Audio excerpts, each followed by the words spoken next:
Maintenant, notre collègue Diane Lamar, pharmacienne, est avec nous. Bonsoir, Diane. Bonsoir, Sophie. Alors, il y a certaines personnes qui attribuent la baisse des cas au couvre-feu, mais dans les faits, c'est pas un petit peu tôt pour faire le lien?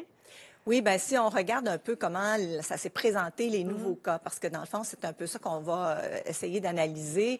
Dans le fond, la diminution des cas, elle a été constante à partir du 10 janvier. Le couvre-feu est entré en vigueur le 9 janvier. Donc, c'est un petit peu rapide comme impact. Ça prend un peu plus de temps que ça. Ça prend à peu près 7 jours au moins, 7 à 14 jours pour qu'on voit l'impact. Mais ce qu'on voit quand même, c'est probablement à partir du 27 décembre, les gens ont fait plus attention et on peut voir à partir des dates, donc une descente qui est quand même très constante et qui, pour une bonne nouvelle, se traduit par une diminution des hospitalisations. Alors, autant la semaine dernière, c'était critique parce que vraiment ça augmentait. On voit au niveau des hospitalisations cette semaine qu'on a une bonne diminution. Ça veut dire qu'il faut continuer parce qu'on le voit, l'impact direct, la conséquence, les cas conduisent à des hospitalisations, conduisent aux soins intensifs et malheureusement les décès. Et les décès, on en a encore beaucoup.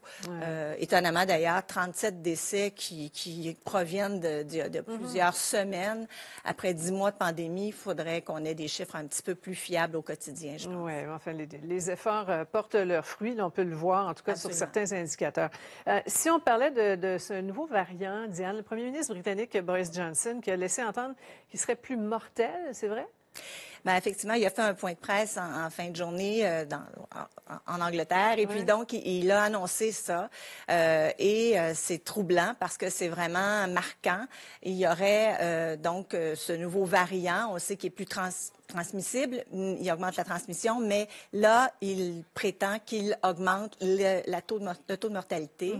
Le scientifique en chef a été quand même, a mis un peu de modération par rapport à ces données-là. Il a dit on n'a pas de publication, c'est un constat plus général. En fait, sur 1000 personnes qui ont 60 ans, jusqu'à maintenant, on avait à peu près 10 décès et là, on en observe 13 à 14 décès, ce qui fait quand même une augmentation de 30 et c'est majeur.